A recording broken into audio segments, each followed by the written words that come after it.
How are we doing, everyone? So this is an update to a video that I did a few months back about a child who attends the Clovis Unified School District and had a teacher, a substitute teacher, threaten to cut off their hair. Well, I'm sitting down right now with the parent of this child to give you all an update.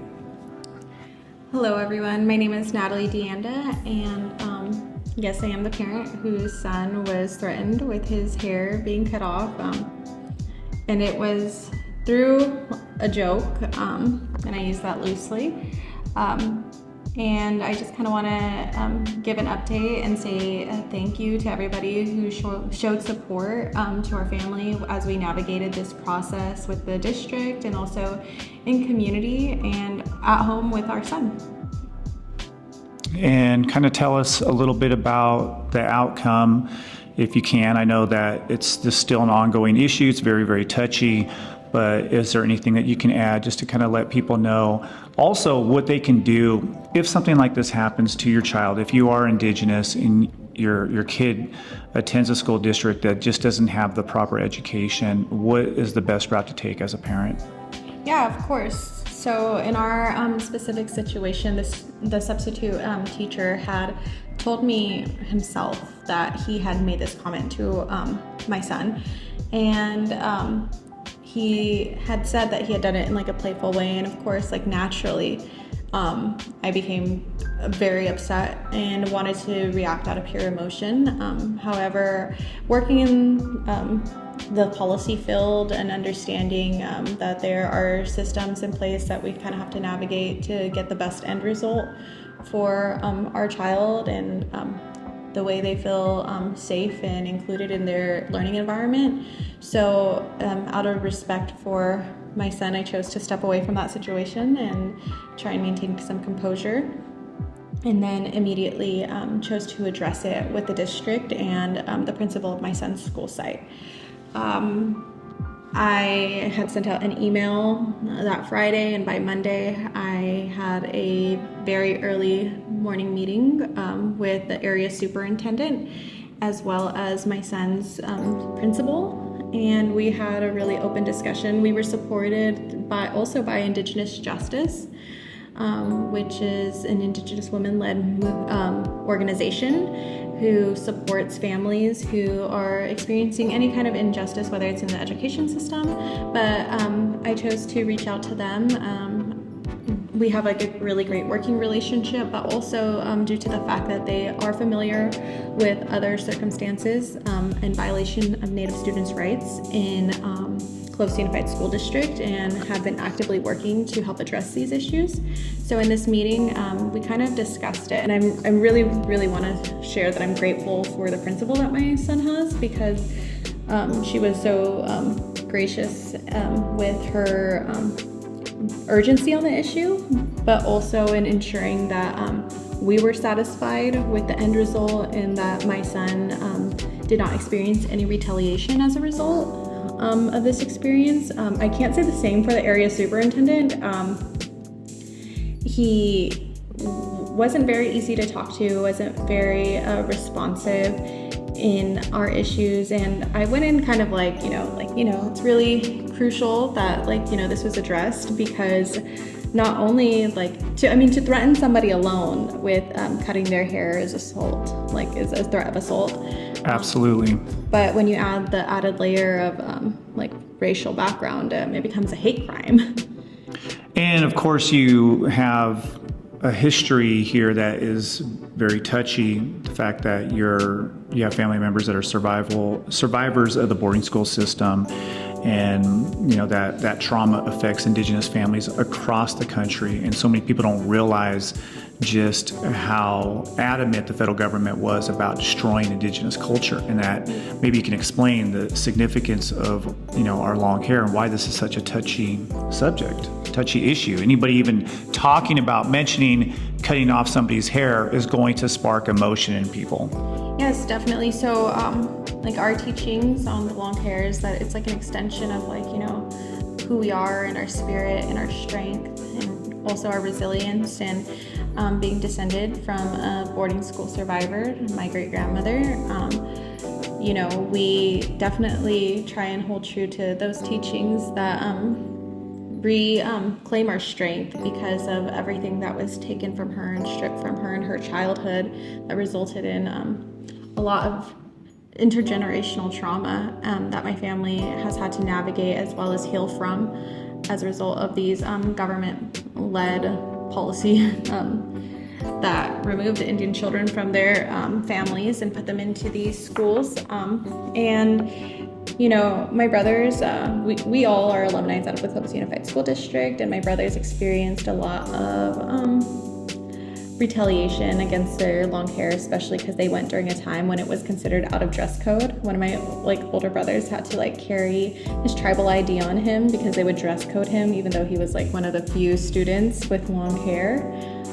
So kind of that experience of being isolated and called out, and I'm really grateful that my son holds those teachings really close to him, and he's very proud of who he is as an Indigenous boy, as a Siletz boy, and his long hair.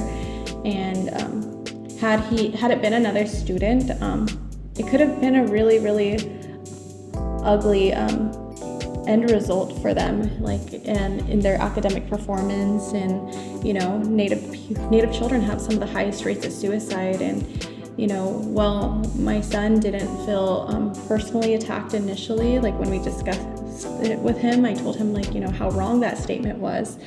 And he was it was wrong, but he didn't cut my hair. And I told him, I was it doesn't matter, if this person didn't cut your hair, they shouldn't be talking to you or any student that way. And that's when we made him comfortable with the fact that we were going to take it to the district and really discuss the issue. The district itself chose not to move forward with a termination of this educator. We did have a significant win in the other direction, even though it was disappointing, and that was that there was an agreement made between myself and the school site principal in ensuring that there's going to be cultural competency education for all staff, not just educators, but all staff at his school site, to ensure that this issue does not continue. My son is not the only Native student with long hair at his school site, and he won't be the last. And we want to ensure that out of this very, very negative experience, that there is at least something positive that comes out of it. And we're hoping that that positive is the way we educate the people we send our kids with 6.5 hours out of the day. Yeah, absolutely. One of the things that I recall about when I first put this video out is just so many people from Clovis who had commented about their experiences in the school district, whether or not they were Indigenous or a person of color, and just how the school district is known for not being all that respectful to diversity. Yes. And maybe you can real quick speak to that as well. So we kind of discussed this with one of the superintendents at Clovis Unified School District, that there's a systemic issue in regards to cultural acceptance as well as inclusivity. And with that, there's also other issues that prevail as a lack of education around cultural identity. And one of these things that we see as a result is that Native students have been denied their right to wear tribal regalia during graduation, which has been an ongoing issue for decades. And Clovis Unified School District, as a result, has been sued numerous times for the violation of Native American students' rights. And it's something that our Native students today are actively going through. And I was able to sit down and have a discussion with one of the superintendents in regards to amending the process and on tribal regalia being worn during graduation. And it's really weird how they want to define these things. And we were really grateful to have the support of Superintendent Thurman of the state of California, who is in our favor in saying that, Native students have the right to wear tribal regalia as they determine what tribal regalia is, that the district cannot determine what it is. And while they can have a form that, students have to fill out, they cannot say no, because it is a protected right, and not just through educational codes, but it's also a protected right through state legislation, federal legislation, international laws that come out of the UN, and specifically UNDRIP, which is the United Nations Declaration of Indigenous Peoples' Rights. Or Rights of Indigenous People. Sorry, that's a mouthful. UNDRIP. I always forget it. Yeah, so this has been a long fight. This is not something that just happened overnight.